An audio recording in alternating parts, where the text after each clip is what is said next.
Thank you all so much for being here for our second of two AMZAP takeover sessions with our Community Conversations webinar. So if you weren't here last time, we would love to have you introduce yourself in the chat. We'd love to know who you are, where you're coming from. And as a quick recap of last week, Craig Sappho, who is the founder of the Association of Minority Zoo and Aquarium Professionals, and some of the steering committee members came online to talk to us about what is AMZAP, why was it created, what is it intended to do, and then at the end of the conversation, we dabbled a little bit in this idea of what's next, what happens now, what can people do to help. And so I have some questions that I can plant into the group. Before I do, I'm going to pass it over to Craig to see if he has any opening remarks or thoughts. And yeah, that's what I'm going to do right now. So Craig, do you have any opening remarks, thoughts, any seeds you want to plant before that we start this conversation? Thank you, Kathleen. Well, thank you, everybody, for jumping on here, and I see a lot actually of current AMZAP members popping on, so that's fantastic to see. So I hope you guys will feel free to speak up as well. The idea behind this is that that this could be a discussion. You know, it shouldn't be just us, the AMZAP folks, talking at you, but more of a what are some of your thoughts? So so some seeds that I would want to plant to start conversations off are things like, I think one thing that AMZAP and our members can do for you, if you're one of our white colleagues who are joining us and asking that quintessential question, we get it a lot. Well, what can I do as a white person to help, you know, an effort like this? And that's a great question, you know, but it's really, it takes all of us to answer it. It takes you to answer it as well. Some of the things that the seeds to plant are, what we can offer are some of the frustrations that we feel as minorities. And those are difficult to talk about, and opening up to difficult conversations. Sometimes you have to ask the question, what makes you so uncomfortable? And then you have to be ready to hear the answer. Then when I think about that, for me, I think about, I said this last time, but I'll reiterate it. I think about women's issues. You know, when I think about it, I think about the issues that I want to help my female friends with, my female family members with, that I cannot possibly understand to the depth that you guys experience. So what can I do? I can ask you what you're feeling. I can try to listen to you and all that good jazz. So similar kind of thoughts. But I would say, Kathleen, if you want to take it from there. So that would be my encouraging point, is our AMZAP members here, bring up the difficult stuff in groups like this is where it needs to happen. And then the conversation goes from there. Yeah. And I would also invite, if you have something difficult to say and you don't want to attach it to your name, or you don't want, you can DM me, and I can read questions anonymously aloud to the group, or stories anonymously out to the group. I know everyone is on a different spot in their journey. That goes for white identifying as well as minority identifying colleagues. So the question I had circulating in my head today when I was in the shower was, what does success look like in this area?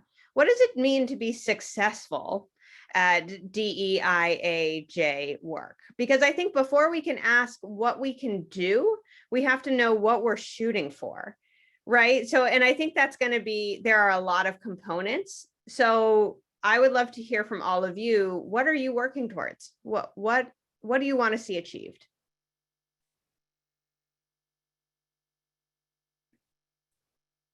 And if nobody else speaks up, I start to speak, and then I don't stop. So I'm giving other folks an opportunity to speak first.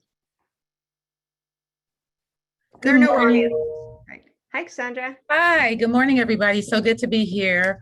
Well, I noodled over this in the shower in the morning, that success would look like, what if there was a place on the AMZAP website that you could go in to see who belongs by zoo or by state or something like that. And so somebody went in, maybe a majority person not of color, right? And said, well, who's got people of color that are working, who's got a lot of people of color in various different areas, they must be doing something right.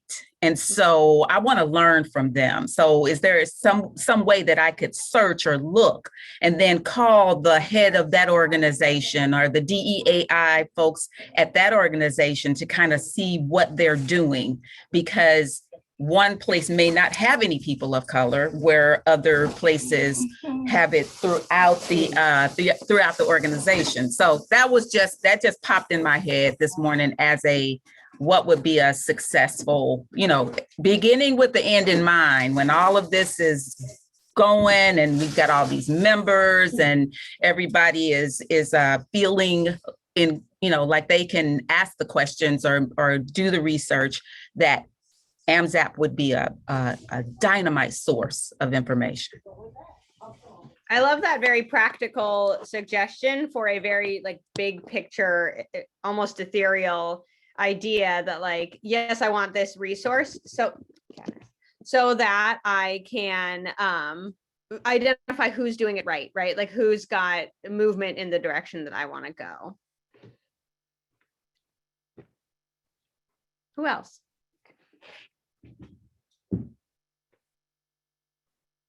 It's an interloper. Hey, Kathy, and I can maybe jump in. Yeah. A few things that comes to mind for me is the recurring theme or feedback we receive from hiring officials saying that we typically don't receive applicants representing minorities, right?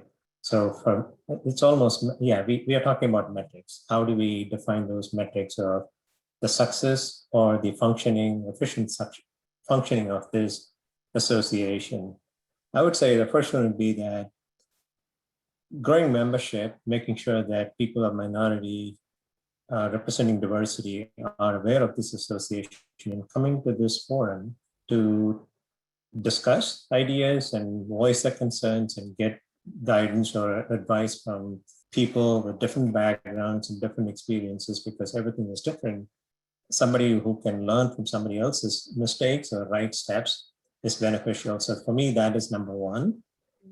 Two is, as openings get posted in various zoos, where hiring officials start to see people representing diversity, making that list, more people applying for those positions. So you have a choice to make from the group that are applying.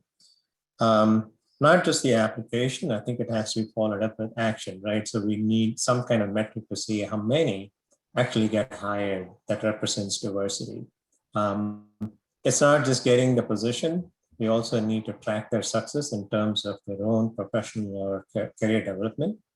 How do they progress through or within an institution? Because people who currently are in various institutions who are of diverse background, one of the challenges we see is their inability to move up the ladder because there are not very many opportunities given to them, or they're not encouraged to pursue it. So that'll be another metric that we can look at. I'm not saying this has to be within the next 12 months. Maybe this is a slightly longer term, because we want to increase our membership, not membership in the sense of diversity in zoos currently, and then see how they progress over time. And then finally, I would say within AZA and other aquariums and zoos, over time to see more people representing diversity at meetings to start with, as members coming and participating in these meetings. And two, also taking leadership roles in various committees, and because you want more of diversity represented in these committees, because that is what the younger staff who are coming to these meetings, people are coming to the meetings like, hey, someday I want to be representing that committee. or be at that table to have these discussions or lead these discussions. So those are some of the general ideas that comes to my mind in terms of measuring success. Mhm, mhm. I like that. I think hiring and retention is such a big issue for all of this, right? Like that is where I hear a lot of the like groundwork being laid for, you know, what our institutions will eventually look like to get to that racial ethnic representation piece. I have a question for Justin. I'm going to pick on him because I know him. You say in the chat, staff demographics mirroring the area served is interesting, but with a large number of staff members being transplant. Can you talk a little bit about the latter half of that? What do you mean? Yeah. So I think about it, particularly my experience was with animal care. And I grew up in a large city, grew up in San Francisco, and I worked there briefly in animal care. And I think about what the staff looked like. And I was on a team of 14 people. And out of the 14 people, I was the only one who was native to San Francisco. And so I think about what the diversity and the demographics of San Francisco itself looks like, and realizing that, particularly as it pertains to animal care, it's different in different sections of it, is that since most people are willing to pick up their lives and move for these jobs, getting a demographic where, you know, picking on the keeper side, where keepers look like what the rest of the city looks like, is a big ask, because we're not recruiting out of the city itself for those positions. We recruit out of the city for frontline workers, for concessions, some of the middle management. And when we look at finance and development and philanthropies tend to be sourced from the local community, but animal care in particular is a very transient sort of position where people pick up their lives. You know, you meet a keeper and you're like, oh, where have you been? And it's like, you know, you get somebody like myself. I worked San Francisco Zoo, I worked in Sonoma County, I worked in Oregon, I worked in Idaho, I worked in Florida. Like, I moved all over the place in pursuit of jobs. So the idea of having my local city zoo represent my city is a bit difficult depending on what the department looks like. That's really interesting. Thanks, Kathy. Yeah. Does anyone have follow-up thoughts on that? Yeah, I think in following up to Justin, that's exactly right. I think in the majority of zoos, they're in urban areas, and yes, they represent their community, but it's in these frontline positions of concessions, restaurant, grounds, and so on and so forth. And I think what I've tried to investigate is how are we able to get animal professionals coming from our community. And you have to start early with teen programs, internships, unpaid positions, but not everyone can afford that. You know, unfortunately, a lot of our teen volunteers or interns come from other parts of the country, and they can do that financially. And you have to find how to remove that barrier for your local communities, because there are a lot of kids that maybe can't afford to volunteer on the weekends at a zoo. And so you have to find some avenue for that to happen, and start to recruit from local communities and high schools and junior colleges. And that's what we've begun doing, but it's not easy.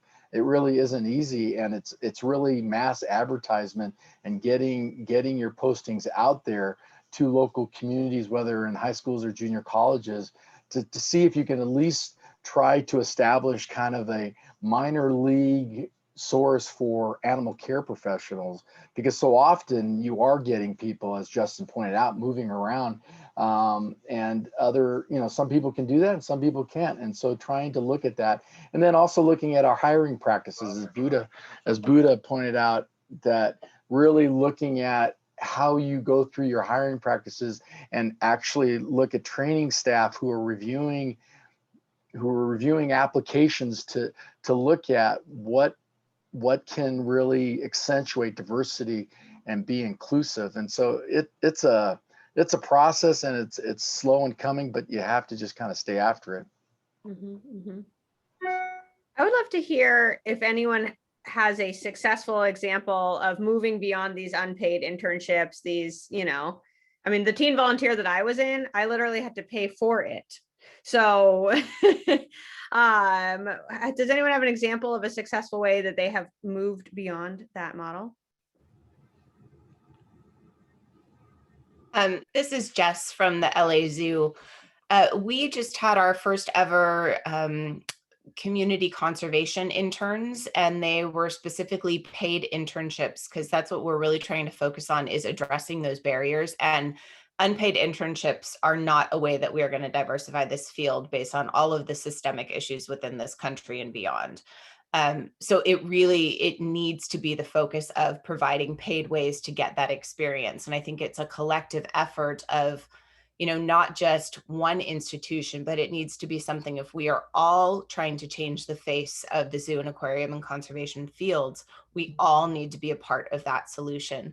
And one of the things that we really found, and we are a city zoo, part of the city of Los Angeles, but there was funding through our mayor's office for these paid internships, and it was a partnership with the community colleges here, and having the conversation with our mayor's office and their coordinator of this program, it opened up all of these kind of pathways. There is funding out there for these positions, but it requires kind of putting the feelers out there and looking for those partnerships and finding the places where they, your mission overlaps with other CBOs or nonprofits or whatever, and figuring out a way to kind of meld those things together. I know some organizations have a much larger budget than others, but if you are utilizing the resources within your community or even beyond your community, depending on, where you are and what resources are available, it really helps to kind of bridge that gap that I think is so necessary. I just want to chime in on this for a second too, because I just think that Jess is absolutely right that these paid internships are a big part of how we recruit and encourage people. And while I'm no longer with the organization, Kansas City Zoo started a few years ago a paid intern program that solicited specifically high school students from the local community with the idea of creating a pipeline for local animal care staff to come from and get the experience that they needed while getting paid. And similar to Jess's program that she was speaking about, it was funded through a grant provided to us by the city. So these things, this money is out there in a lot of different capacities if facilities are willing to put in some of the legwork that it takes to get these types of educational grants and city funding to try to encourage some of these programs and get wages to local candidates who can then start to represent their community. Craig, I see your hand. I love the paid internship discussions because I think you guys are all on target. I think paid internships are fantastic, and that's certainly a way to go. This isn't really a devil's advocate thought. This is just a to toss it out there kind of idea. It's not something that I've ever seen done at a zoo. We tried to do it a little bit here 2 summers ago, just before COVID, with one student, and it was based on an idea that I don't think of my own ideas. I steal them from other people. Our facilities shop has an apprenticeship, so that's one thing that I wanted to kind of put the bug in y'all's ear about is I do not speak for the entire Black race. Shocker. I speak for Craig Sappho, but I am a Black man, and I do have a history coming of where I came from. The word internship can be scary. It can be something that puts people off, especially if you're not strong in academics and you feel like you could never compete for an internship. I often wonder why we have to stick to calling them internships, and especially in animal care. I understand it for research. I understand it for the academic areas of our field. But when you're talking about animal care, do I need a rocket scientist to come in and take care of my animals? Or do I need someone who can come in and effectively do a trade? work my animals and learn from my animal keepers as an apprentice would, as a welder's apprentice would, as an electrical apprentice would. My need as a hiring official for animal care, my need to have someone with a 4.0 GPA is far less than it is for my need to have someone with common sense. Someone who has worked the experience behind a keeper, knows how to lock doors, knows how to close gates behind themselves, knows what happens if you walk in with a tiger, etc. And how do you learn that? You learn that by working in the environment. So all that said, what our maintenance shop does here at the Smithsonian is they have a program, and I'm forgetting what the acronym is because everything in the federal government's an acronym, but it's the RAP program, R-A-P. And what they do is they take the lower grade employees, the young men and women who walk around the park picking up trash. They do our feces runs and things like that. If they are high performers, they have an opportunity to work an apprenticeship with one of our shops. So you'll see these folks working with the plumbers or working with the electricians for a week or 2 weeks at a time. The caveat is they have to be high performers and their supervisor has to sign off on it. When I think of that and how we could do that in the animal care world, I think of the people that John was mentioning, our lower paid employees, especially our summer employees who come in, they come in to do our traffic, they come in to work our concessions and things like that. A lot of those people come in to work specifically at the zoo. You know, some of them come in just to get a paycheck, of course, but some of them come in because they really dig the animals, but they don't see a pathway in. So what if you took those employees and you said, hey, my zoo doesn't open, the park grounds don't open until 8 o'clock, 9 o'clock, but my staff comes in, my animal care staff comes in at 6. Could I give that trash person, that concessions worker, an opportunity to work from 6 to 7 or from 6 to 7:30 with my animal care staff before they come in to work? You know, and then that person is getting paid for flipping the hamburgers or doing whatever, hopefully, you know, but they're spending an hour to 2 hours of what is for us the critical animal care time, you know, when we're feeding, cleaning, doing all the stuff that we need to do. For some places, it's not a possibility. I understand there are union rules, there are issues that are tied into that, but just to open up the idea, is that something that's doable? We were able to do it through our what is now defunct, but used to be our Friends of the National Zoo. We had a gentleman who worked our guest services. He didn't start his shifts until 9 o'clock. We start our animal care shifts at 6:30. He came in and worked for me from 6:30 to 8. So if I had him work with my keepers, it was his responsibility to get to his paid shift on time. You know, so there's a responsibility there. He had to maintain a performance level that his supervisors were happy with. If his performance level dropped at his work, we wouldn't allow him to come in to do the animal care stuff. So there's a bit of a trade-off there and just a thought process. We're all keen on telling people to think outside the box, and that's just kind of is there another way to think about giving people opportunities that we haven't thought about before? Thanks, Craig. I encourage you, I see Juan, I see Misha. I also encourage you to look at the chat. There's a lot of good ideas going there, and they're there. I don't want to necessarily read them aloud, but Juan.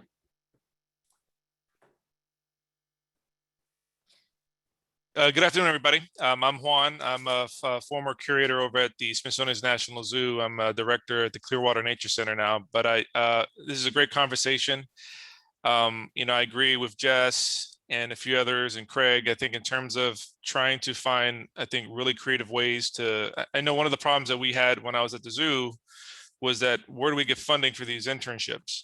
So I was able to, we partnered up with the Natural History Museum, who already had a functioning program, and we were actually able to enhance their program to incorporate the zoo. So these high school students from underserved communities had the opportunity to get a stipend that summer. It was a 6-week internship at the zoo where they can basically be working side by side with animal keepers, biologists, curators, nutritionists, giving them that exposure of what the zoo field is like. So I think I agree. The internship process being paid is ideal. And I know sometimes if you have the roadblocks are going to be the finance. So look at your local community, look at your local museums, see if there's someone that's in that area that you can partner up with that could actually, you can enhance their programming and make it easier.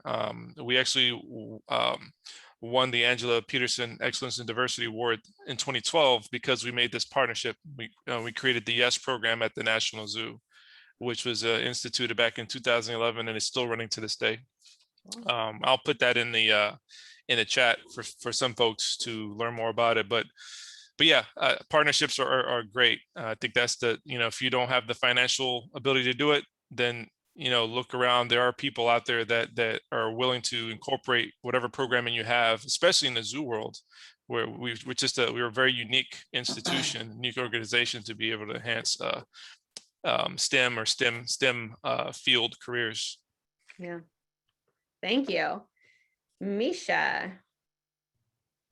Hi, everybody. So I was just going to sort of build off of what Craig was saying a little bit and share something that we've been doing here at the California Science Center for the past few years. We created an interdepartmental volunteer program so that staff members in different departments could volunteer in a department that is sufficiently different from whatever their department is.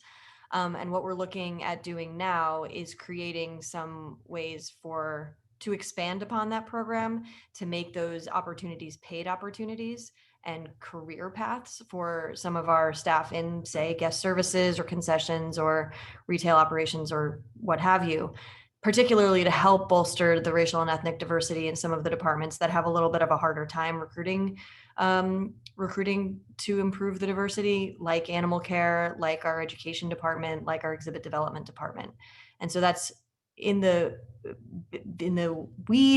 early stages of being created, but I think that it'll also help address some of the feedback that we've been getting from some of our staff as we've been talking about some of these issues a little bit more this past year about sort of opportunities within our own organization to continue and grow. Great. Isabella. Same as Misha, we're actually now part of our onboarding with our employees is to give them the opportunity just to be introduced to animal care.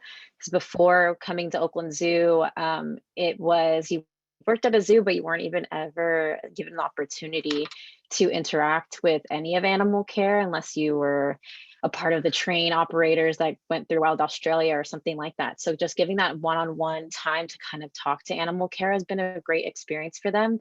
But we are trying to implement that they can volunteer with animal care as much as possible. But it's kind of the slow start, especially with us closing down for twice during COVID and everything. But we do want to start implementing that. So if anybody has advice of how to get people on, I feel like sometimes a lot of our operations staff are a little too shy to start asking themselves, and they don't see people that are representative of them. So it is kind of hard to get them just to even sign up because they're worried of like missing hours for work. And yeah, so if anyone has advice, I would love to pass that along to the appropriate department.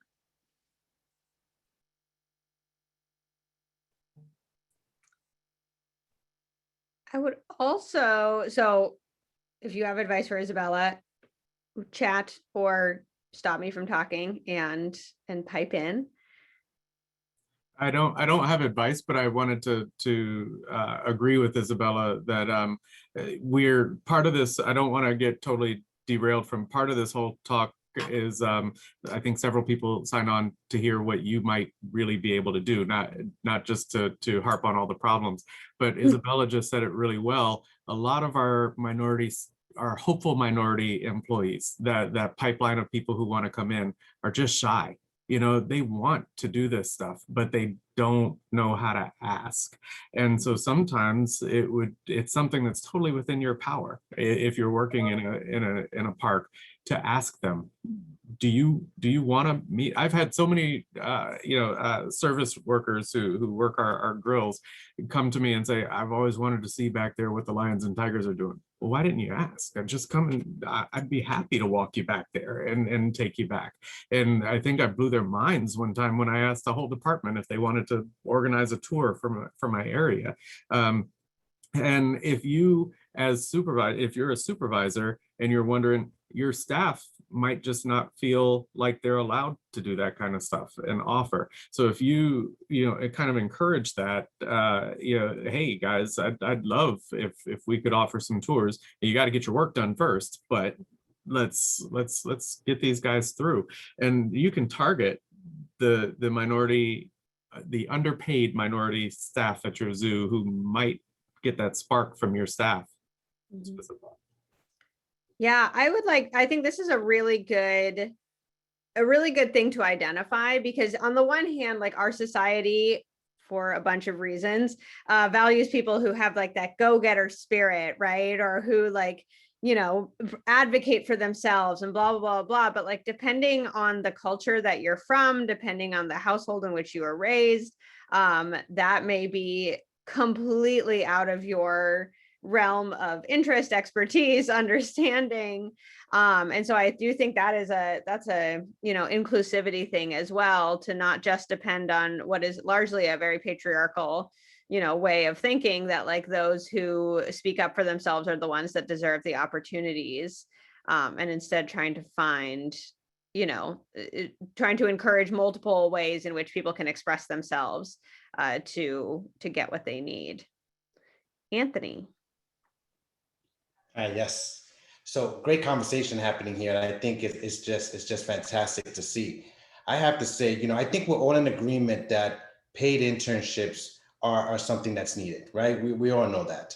And I think the biggest challenge we have now is identifying how do we get the funding for paid internships, right? That's the big elephant in the room, right? For us to determine that, right? And I think it starts here with some, as Jess was saying, right? Some networking on opportunities, right? Here's some funding opportunities that are available, right? I think that's step one, and sharing that across this channel so that people can start participating in that process, I think is critically important. That's one aspect. For institutions that are financially stable enough to be able to fund paid internships on their own, and there's some that are privately owned that generate enough revenue that they can support that mission. It's a determination from leadership to commit to that, right? To putting money in the budget aside to pay for that type of internship. Critically important. I think that needs to be at the front and center of any type of communication that happens. That's what we're trying to do at Georgia Aquarium, to a point, is we're making it part of our budget process to say paid internships will be a process that we do moving forward. So I think that that's one aspect of it. The second or the third critical important piece here is, to Craig's point, I think the word internship is very intimidating, right? To an urban youth that's going through a process where school is not always number one on their top priority, which should be, but it's not always at the top of the list because they're struggling financially just to get through where they're going to get their next meal from, right? And having the terminology change slightly depending on where you're at or where's your environment or what your community is like, I think is super critical. And then educating, right? That group to understand what's available. I think there has to be a grassroots effort that's put out there in the community that says, here's opportunities that speak to that group. Paid is critically important, right? I mean, it was something that was crucial for me in this process. And I think it's necessary for individuals as they move forward. So, but also the intimidation factor is big, right? And when you're on a call or when you're in a space where there's PhDs and there's doctorates in there, you feel intimidated from that if your education platform isn't there, right? So understanding that you're in a safe space and making that available. And I think, again, someone just mentioned it, but it was fantastic to say, open up that front line, right? Because usually that's the group that's struggling a little bit, that guest services, concessions, retail, whatever that is. That's the group that's trying to hopefully come into the environment of a zoo and aquarium and be exposed to the backfield, right? To have a career.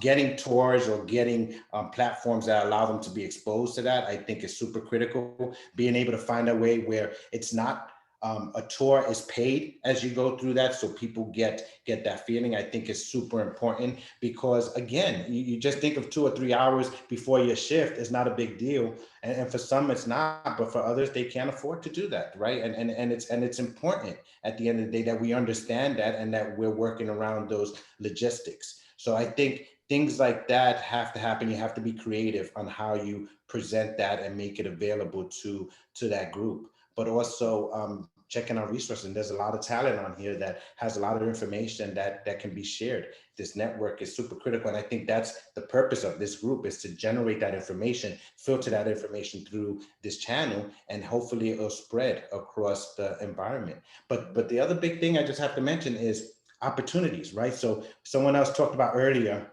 and I think it was Justin that mentioned how he moved around, right? And moved.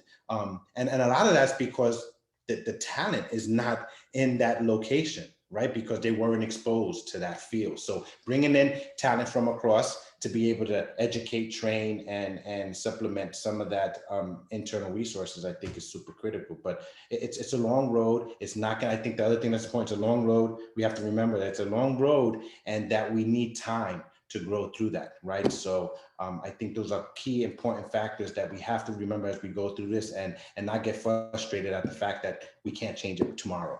That it's a consistency that needs to play into this to help us finish it by the end of the week, hopefully.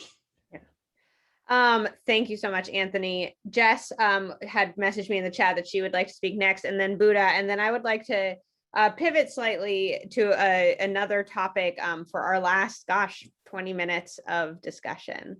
Jess? So I just wanted to, one of the things that we struggled with doing the paid internships is just having the staff capacity to be able to facilitate the internships. And, I think that there are so many components, because you can't invite underrepresented communities into a space that's not ready for them. And so having staff members who are dedicated, or a staff member who is dedicated to working with potential mentors or divisions, or looking at the hiring and the interviewing and just the postings. There's so much problematic language within the postings that we utilize that just in and of itself are barriers that people are going to, this is not a space for them. And so I think that it needs to be really a part of an institution. It's not like it's not an add-on, but it needs to be kind of central to who we are, so that we do have the capacities to support this long-term. We did our internship. We had 2 amazing interns, and then we were like, oh my gosh, how do we support this long-term? And so we had to go back to kind of the drawing board and see how we build in that staff capacity to continually support this, so that it is part of like our strategic framework going forward, that we can change how we do business at the LA Zoo and the faces that we have at the LA Zoo and within this field. So I think that's a really important component, is just making sure that you have someone who has that ability to create the standard across your organization for whoever is mentoring these interns or apprenticeships, or so that it is a welcoming space. So you're not inviting people in and like slamming the door in their face because you're not providing a space for them to belong. Thank you, Jess. Buddha? Yeah, thanks. The comment that I wanted to make is, Anthony brought that up. It's like the feeling of intimidation when you're in a room with people with higher education, higher degrees, and everything else. And I think one way I see we can work around it, and I absolutely practice this in my work every day, is to ensure that people around you, be it whether leaders or in the public domain, making sure that everyone who is participating in a procedure or anything that you're doing in that institution at that moment, you highlight what significant role each person in that team is doing. Like, it doesn't matter. Maybe sometimes I don't like to use the word, oh, keeper. No, they bring in so much to that partnership. And I just purely as a researcher, I would always say that without their contribution, I really cannot do anything in the context of research, especially when it deals with live animals, right? I have no clue how to manage those animals, but I know our staff can make it happen to promote their science. So everything, the science-wise, what Smithsonian is doing, what the National Zoo is involved in, is really attributed to our staffing capacity and our staffing expertise, which is enabling us to do it. So I think it's important for anyone, all of us here, to sort of make sure that we highlight, and when we get an opportunity to say how each one is contributing. So degrees don't matter, frankly. I mean, I have a PhD. Do I know how to go in with a herd of horses and deal with them safely? Not really. And I'll sure I may be able to do something, but I'm not competent at it, right? So I think we need to sort of change the story in how we message, because when we are trying to recruit people, we want them to see what is their contribution to whatever we are trying to do. If it's conservation, how are they contributing to the field? It does not require a PhD every time. So maybe it's a messaging issue and how we model ourselves and send that across the institution, across the leadership. It doesn't matter whether it's a research staff or a director, they have to speak up. I think this is a really interesting conversation because I'm stealing the mic for a second. Because we're having a conversation in the education community about the perceived professionalism of education, and how, well, we can unpack that for hours, but there's also this question. I heard a director say recently that, he went to a community of color trying to espouse the value of coming and working at the zoo. And a lot of these folks were saying, well, that's not, I mean, like, my parents want me to be like a doctor or an engineer or a lawyer. Like, they don't want me to work at a zoo after all I've been through, And so I think this is a really interesting tension, right? Because if we remove some of those, like words like internship, and we remove some of the, and I'm not saying what the right answer is here, but this is part of that difficult conversation, right? Is what are we saying to the rest of the world about what it means to work at a zoo, what it means to be a professional in this field? Are we, helping on one hand and hurting on the other? I don't know. I also want to, so that's a topic we can talk about. I also want to talk a little bit about how we support our own colleagues in this field and the retention and the experiences of folks of color, folks who identify as even different minorities, although we are speaking specifically about racial minorities here. How might we, as colleagues and friends and chosen family, help each other to be more comfortable and stay? Right? And stay in this field.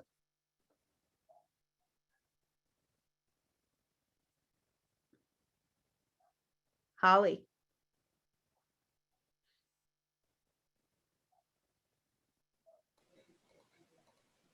Sorry, I'm having some technical difficulties. I wanted to comment on the professionalism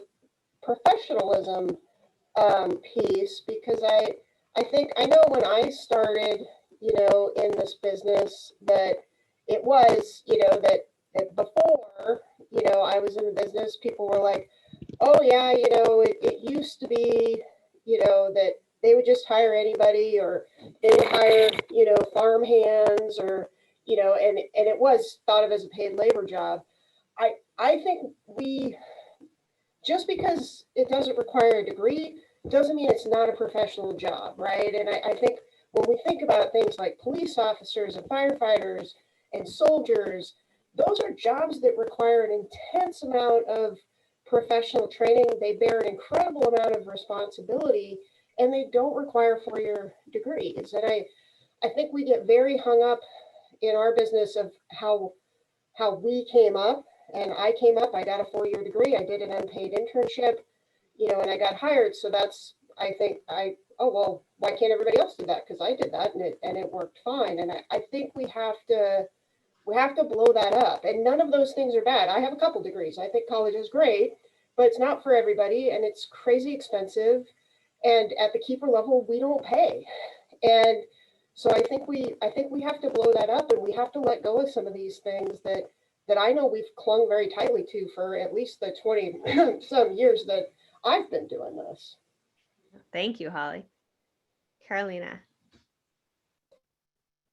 Hi. So as a keeper from, Colombian parents, Colombian family, I agree with what you were saying about potentially it being a turnoff to future minority keepers and zoo professionals if it is looked as a field that anyone can do that can sometimes be regarded as not quite a career or professional. So it's tough. I get, and I think the idea of taking the title internship away is fine, but I would hate to get people into an apprenticeship, get them hired as a keeper, and then not give them the opportunity to move up then within the field. So you're kind of just stuck at a keeper level because you don't have that education background to move up as well. If it's something that zoos, like I was saying in the chat, are willing to kind of just say, maybe we don't require this education, I think it'll help people move up, but I don't know how much you will get from minorities because, like we were saying, zoo professionals don't make a lot of money in general. People that come from backgrounds that don't make a lot of money are not going to pursue careers that don't make a lot of money. Mm-hmm. So it almost, and I know this isn't like a solution that's easy to make, but it's almost like we just need to pay our keepers more and pay our zoo professionals more in order to make it a field that is more appealing to people that come from backgrounds that are underrepresented or come from urban backgrounds that don't have a lot of money. Because at the end of the day, you want to make it, you want to get out of the situation that you're in. Mm-hmm. So it won't always work out for, sorry, got a phone call. It won't always work out that way. And we might end up shooting ourselves in the foot by doing that. That's it. Thank you. And is Carolina the right way to pronounce your name? Okay, great. Dwayne. Hello, everyone. I just wanted to say, in addition to a lot of the barriers that we encounter with economics and issues of pay, specifically talking about retention, that is a huge factor. But I think also in the efforts to recruit diverse and have an inclusive environment, I think it's important to realize, and I think someone touched on that earlier, that when we bring in diverse candidates, it's important that we have a safe place for them to land, which is a lot of our challenges. So we're pushing forward having an inclusive and diverse environment, but then it's not quite welcome or fully embraced across the organization. So we still have a lot to do regarding shifting our culture and truly making individuals feel welcome. So you have individuals, once we discuss the pay, many of them are still willing to, okay, it's lower than I would like, but I'll deal with that. But once we bring them on board, dealing with all the other issues that come along with it, and then many candidates say, you know what, it's not worth it, especially what I have to deal with. And on top of that, the level of pay, I could easily go somewhere else. And I think that's a tough issue that many of our organizations have to face as well, is we're dealing with an environment that we say on paper in our mission, and maybe even the executive leadership supports it, but it has not been fully embraced organizationally. And that's something that we have a lot more work to do on an organizational level regarding making sure that we truly have inclusive and diverse spaces and safe places for people to land. And so that's just one of the things that I'm encountering and seeing just in, where I am and from my vantage point. So we certainly have more work to do, especially as we're working to expand our talent pool and making sure that it is inclusive and diverse. Yeah, thank you. So what are some, we only have 9 minutes left, and really we only have 5 minutes left because we need to close. So what are some of those things that we can do to change, enhance, completely shift our culture at our institutions to make them more welcoming and inclusive?